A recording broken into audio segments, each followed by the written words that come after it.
3 years, solar live. What's the update? Is solar worth it? Off grid it better be, huh? How many times did I use my generator? That's a good question. And under what conditions? What kind of loads did I have? How did I use my solar? In this video, I'm going to give you a 3-year update on my solar. See how it did.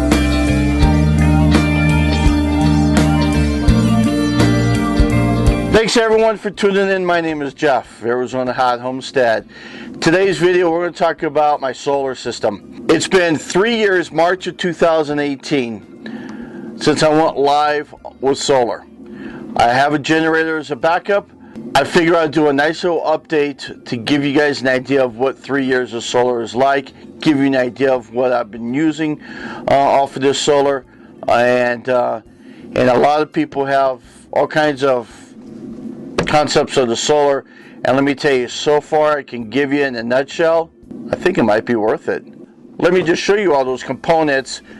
We'll go over, give you kind of a brief summary of what I've got, what I've been using, and then I'll give you the whole conclusion of, was solar really worth it? I think it might be. 260 watts per panel, 1560 watts right here, I believe, right? 260 times 6, close enough, 1560. These are my panels sitting on a pole into the ground, goes over there to my shed. So now let's go take a look at my batteries. So the solar panels, they come in through here, through this 60 amp breaker, into this charge controller that over 3 years has done absolutely beautiful. People give me a rough time because it was an inexpensive charge controller, but it still works perfect. And I have this little meter here. Let's just take a look at what the meter is reading right now. That's what's coming in right now. 29.5 volts is what it's reading. I got 15 amps being pumped into the batteries. Have them going down and into my batteries. 460 amps each. They're Rosarette's S605s. And I have one bank right there and one bank there. So this is a 24 volt system. And I believe that's what, 900 and some odd amps is what is in there. Whatever 460 is twice. What is that? 920 amps. So that's what I got here, 920 amps. And then it goes over here to a Samlex inverter. It's a 2200 watt inverter. And then from here, I've got it wired into a breaker box, a standard AC breaker box. Some of these are being used, some are not. I also have, off of the 12 volt batteries, I have a 12 just a DC line.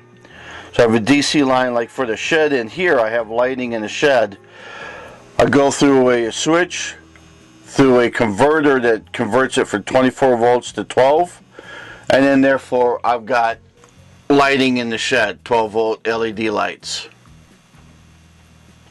So my distribution, I've got these lines, and some of these lines are going pretty much everywhere. I'm not going to go into detail on where they all go, but one of them like goes to the pump house, and one of them goes to the RV, one of them goes to just an empty box right now, and etc. And I'll get into that in one of my other videos when that time comes. But this is just what I'm running right now. So now let's go and take a look at pump here. This is just a Harbor Freight 1 horsepower pump. It's pumping the water from my main water tank into the RV. I have, as you can tell right there, I have heat tape, and the heat tape goes all throughout this plumbing And it goes, I've got, I don't know how well you can see, I got a mess in here.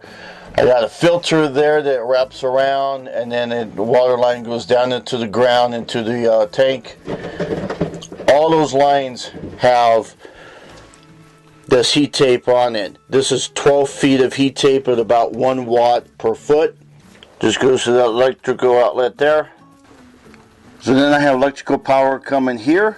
This goes straight to the RV, right in through what is known as shore power.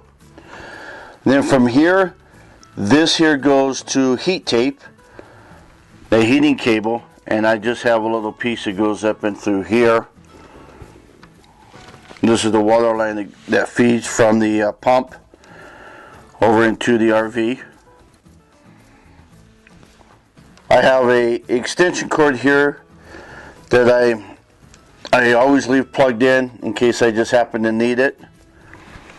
On my RV, I don't know how well you can see, but that light right there, there is some heat tape that's wrapped up on the holding tanks to keep them from freezing.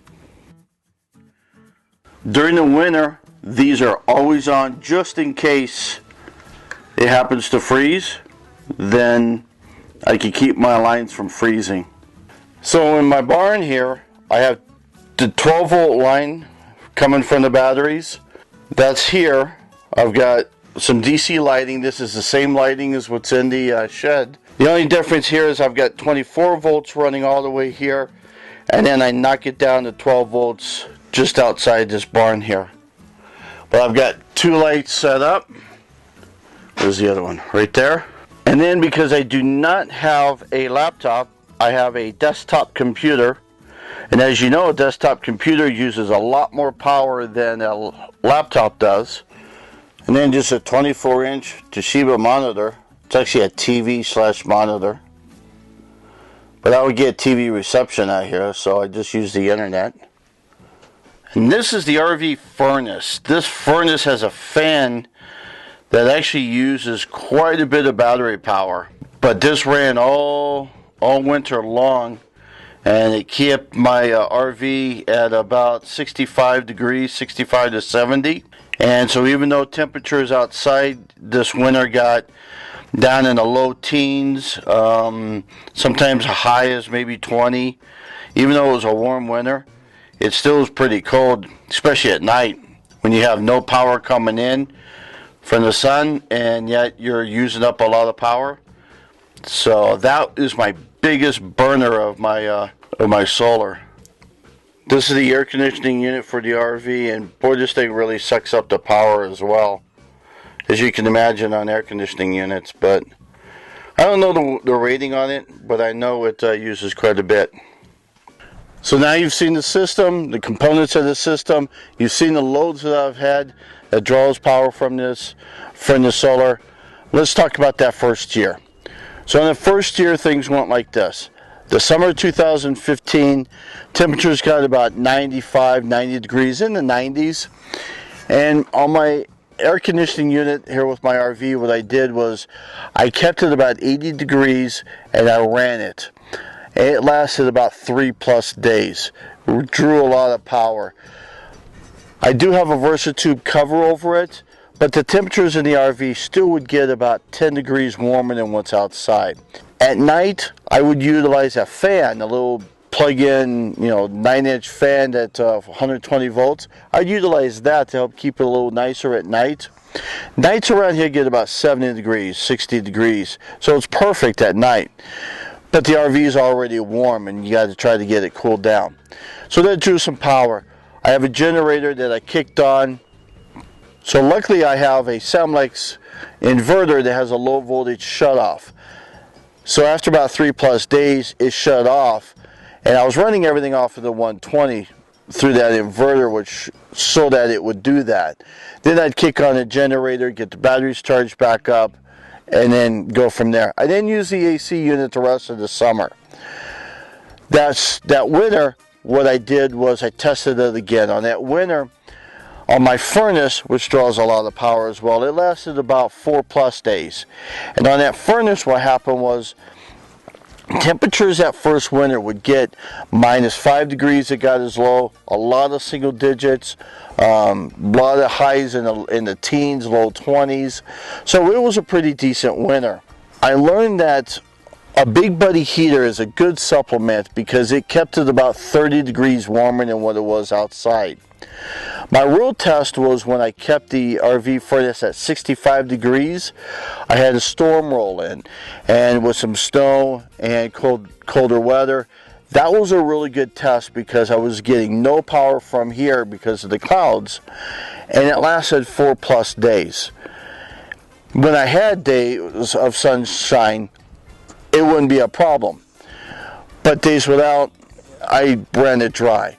I then would kick on the generator and recharge the batteries, and for the rest of that winter, when I'd get some clouds, just for a peace of mind, I'd run the generator at night just to make sure that I didn't reach that low voltage again on my inverter.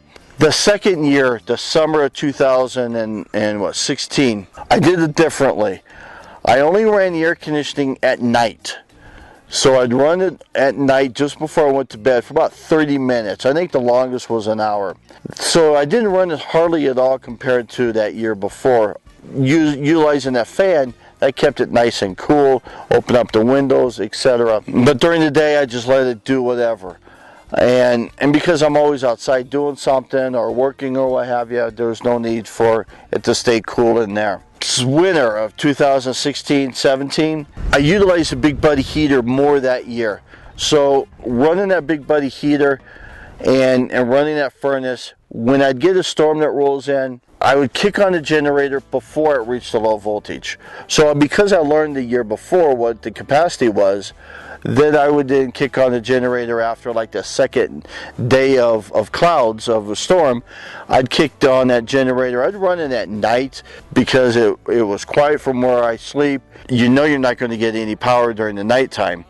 So I'd run it at night. And the last time I used the generator actually was January of 2017. And again, it was more of a peace of mind thing. I would kick on the generator just to make sure that I didn't reach a low voltage. During the summer of 2017, everything was fine again. I only ran it at night for a half hour or so just to cool things off. And then during the last winter of 17-18, this last winter, it was a warm winter, guys. Granted, I reached single digits a couple times, but nothing like the years before. And we had temperatures, normally winter we don't get temperatures above 35, maybe 40. It was 40 and 50 degrees on a regular basis. It was a warm winter. We had hardly any snow, and very few storms, and when the storms did roll in, they were in and out. So this last winter was a warm winter, so I didn't need the generator at all, really.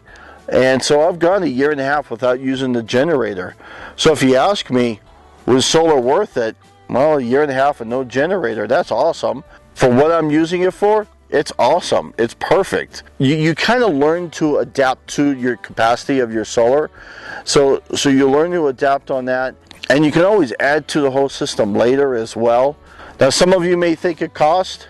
I'll just briefly tell you this. You guys can do the math. I got you 6 panels, 260 watts each, $1 a watt. The rack for this panel, $800. Batteries, $400 a piece. The inverter for my buddies down, Larry and Daryl at Alternative Energy Discount House, which is not profit, by the way, in the Concho area. I think I got it for like $1,100, $1,000, $1,200, something like that, about $1,100. The inverter or the charge controller I got $125. So for the whole setup and some of the wiring I got from them, I'm in it for what, $6,500? So $6,500 for my solar, and think about it, $6,500, and I haven't even ran the generator for the last year and a half, 18 months, roughly. Gonna be 18 months because now we're in the summer. Think of what your electric bill is.